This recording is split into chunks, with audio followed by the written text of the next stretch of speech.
Hey there, subscribe to my channel, and also press this bell icon so you never miss any new updates, cause whenever we upload new video you will get a notification on your phone. Part 1. Going to hear a conversation between an agent and Scott. First, you have some time to look at questions 1 to 5.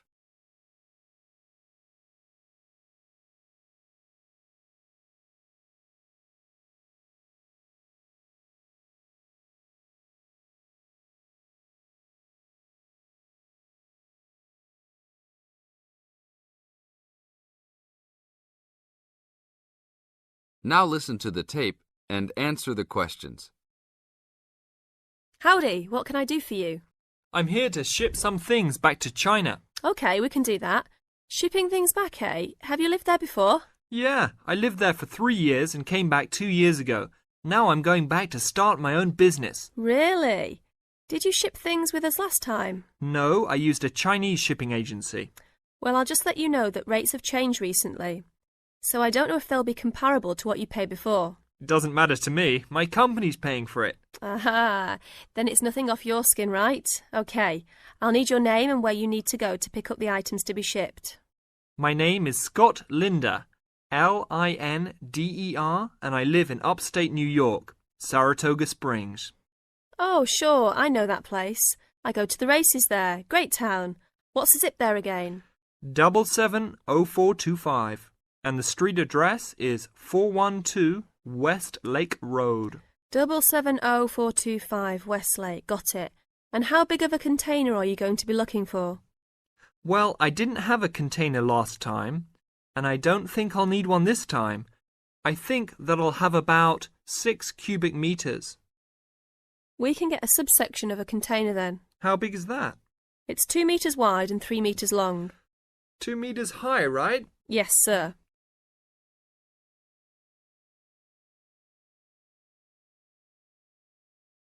Now look at questions 6 to 10.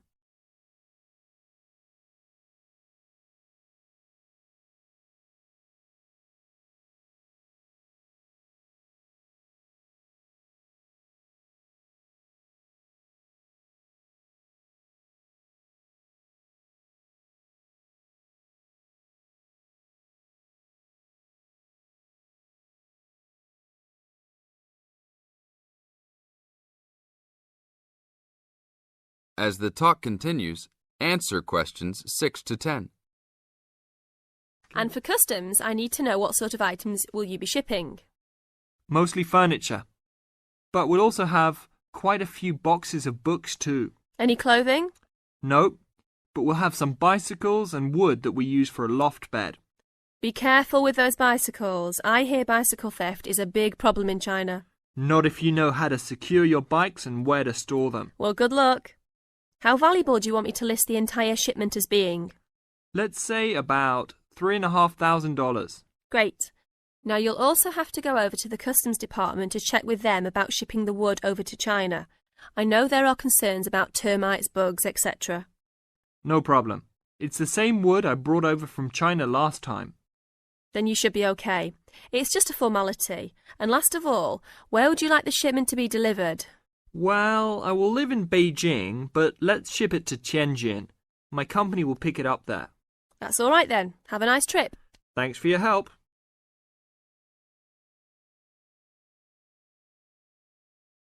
That is the end of part 1.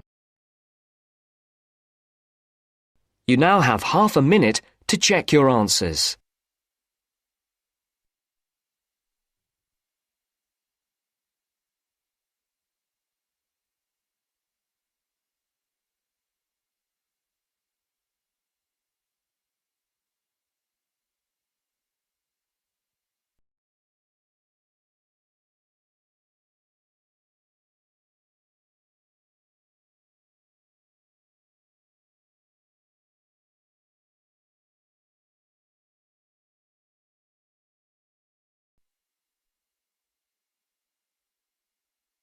Now turns to part 2.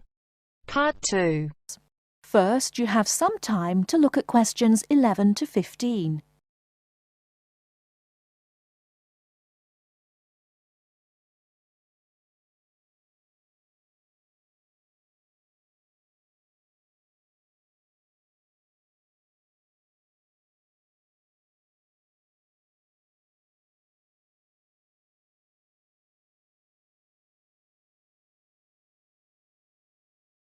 Now, listen carefully and answer questions 11 to 15.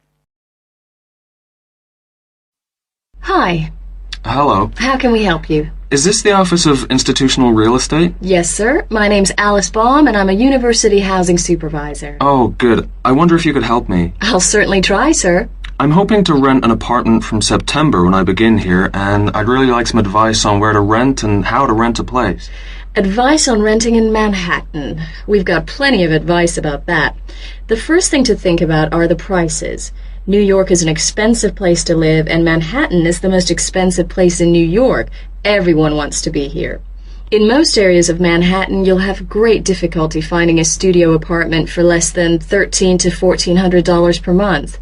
But there are areas just outside Manhattan, within a 30 to 40-minute commute, where you can find a decent studio apartment to rent for $850 to $1,000 per month. That's a big difference. But then there are travel costs on top of that. Yes, there are. If you're prepared to make compromises in your choice of accommodation, perhaps you can find an apartment you like and can afford. Monthly rents also depend on two other factors: apartment size and then amenities. Can you tell me a bit more about that? Basically, bigger flats get higher rents, so if you can live without a lot of space, it's much cheaper. And if you're willing to take a flat which has street noise or doesn't have much natural light, then you may save some more money. I see. However, you could go the other way and get a bigger flat and share it with another student. You can cut costs by sharing a large bedroom. To find a roommate, check the listings for apartment shares in the housing registry. Share a flat. I hadn't given that idea much thought. Lots of our students do that. What about amenities? Can you explain that a bit more? You need to decide what facilities you really would like and what you can do without. For example, do you want a doorman? Would you like an elevator? These kinds of things put the prices up. I don't think I need a doorman. Is there anything else I should know? Yes, remember, the housing market is very competitive, especially for affordable apartments. You need to be prepared to make decisions quickly and be flexible with your plans. Don't start your search earlier than 4 weeks before you want to move in, because tenants only need to give landlords 30 days notice of their departure. Okay. Before you hear the rest of the talk, you have some time to look at questions 16 to 20.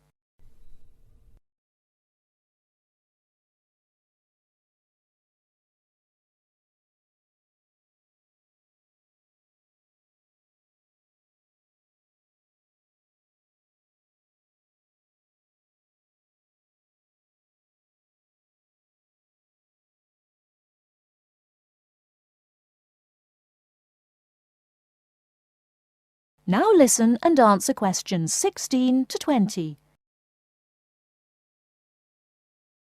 And make apartment hunting your life for 2 or 3 weeks. That should be enough time to get familiar with the market and find what you're looking for. What's the best way of finding a place? There are really only 2 ways. You do it yourself, or you get someone else to do it for you. That sounds interesting. How do I do that? There are property brokers who will find a place for you.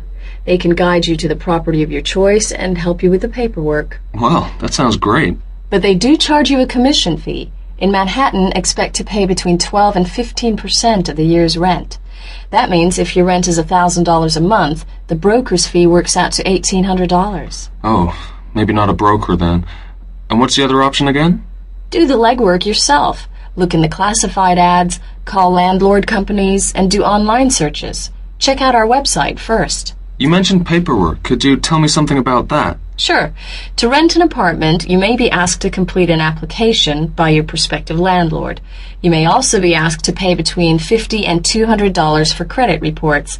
Landlords want to see evidence of steady income and good credit. I see. Because you're a full-time student, most landlords will require a guarantor, someone to guarantee you will pay the rent on time. And when the landlord approves your apartment application, be prepared to pay the first month's rent and the deposit when you sign the lease. That's a lot to think about, and it sounds like a lot of hard work. Thank you very much for the advice. You're very welcome, and good luck.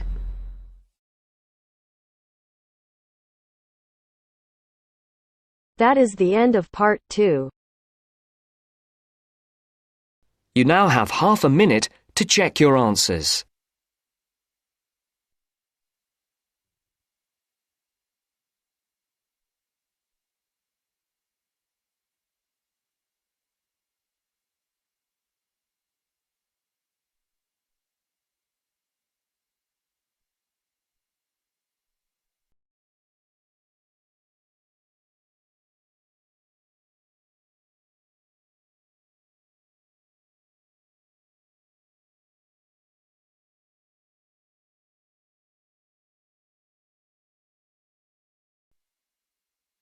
Now turns to part 3. Part 3. You will hear a conversation between Helen and her tutor. First, you have some time to look at questions 21 to 25.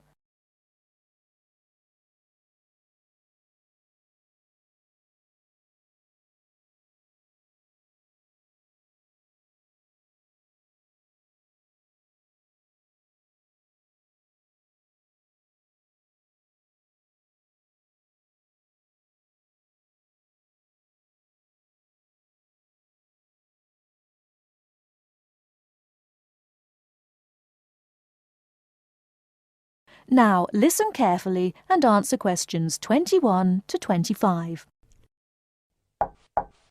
Come in. Ah, it's you, Helen.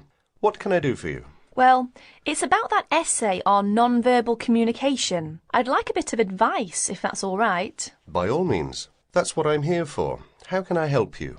It's about that survey you asked us to carry out about body language. Oh, yes. I asked you to investigate what sort of touching is permissible between friends of the same sex and friends of the opposite sex. That's it. And then you wanted us to go on to compare the answers we obtained from people from our own culture with the answers of people from other cultures. Well, that shouldn't be too difficult. There are students here from dozens of cultures, including Asia and the Middle East. Go and ask them. That's the problem. I'm not sure how to word the questions. Before you hear the rest of the talk, you have some time to look at questions 26 to 30.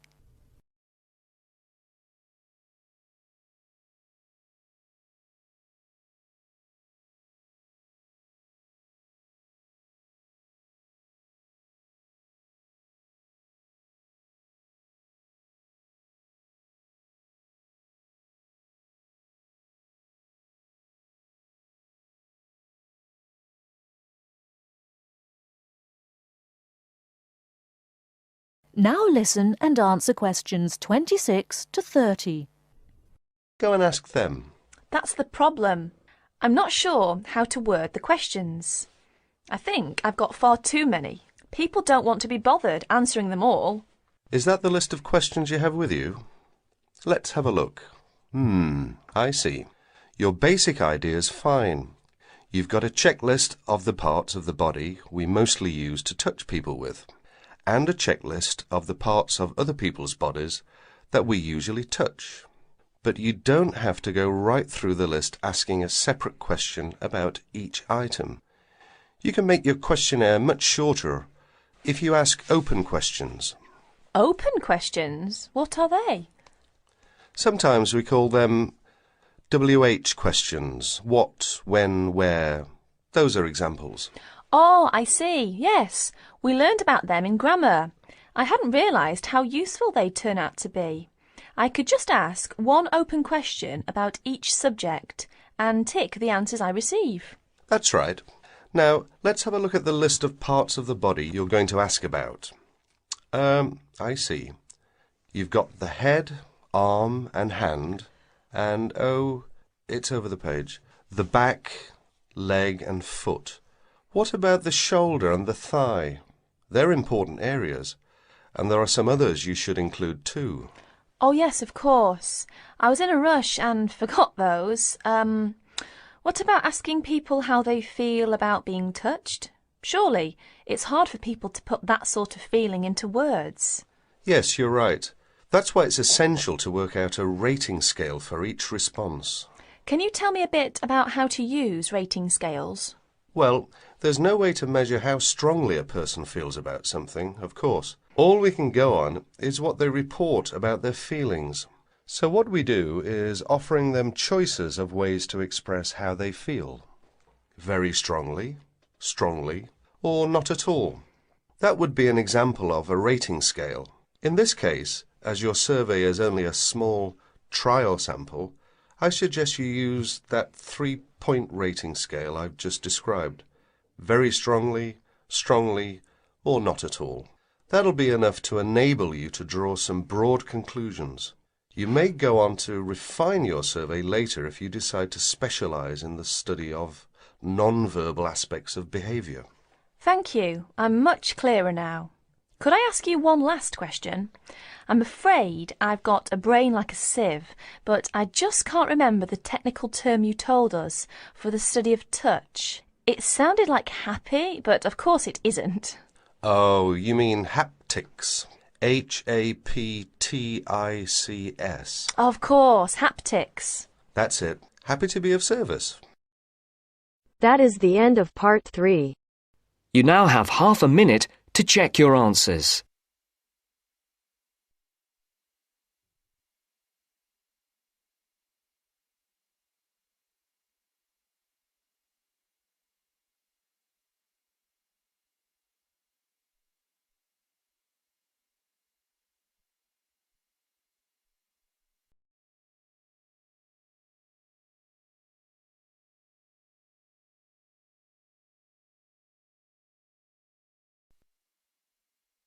Now turns to part 4. Part 4. You will hear an extract from a university lecture on the topic of marketing.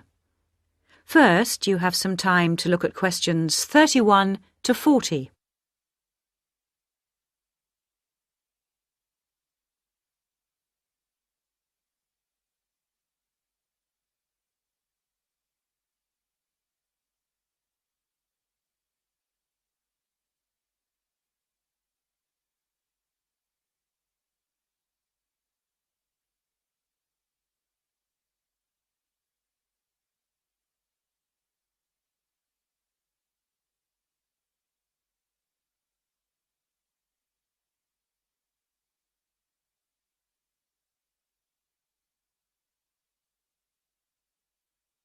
Now listen carefully and answer questions 31 to 40. Last week we looked at some general principles associated with marketing, and today I'd like to look at some of those points in a little more detail. So, what is marketing? Or put another way, what does the term marketing mean? Many people think of it simply as the process of selling and advertising. And this is hardly surprising when every day we are bombarded with television adverts, mail shots, and telephone sales. But selling and advertising are only two functions of marketing. In fact, marketing, more than any other business function, deals with customers. So perhaps the simplest definition is this one. Marketing is the delivery of customer value and satisfaction at a profit. In other words, finding customers, keeping those customers happy, and making money out of the process. The most basic concept underlying marketing is the concept of human needs. These include basic physical needs for things like food, as well as warmth and safety. And marketers don't invent these needs. They're a basic part of our human makeup. So, besides physical needs, there are also social needs. For instance, the need to belong and to be wanted. And in addition to social needs, we have the need for knowledge and self-expression, often referred to as individual needs. As societies evolve, members of that society start to see things not so much in terms of what they need, but in terms of what they want. And when people have enough money, these wants become demands.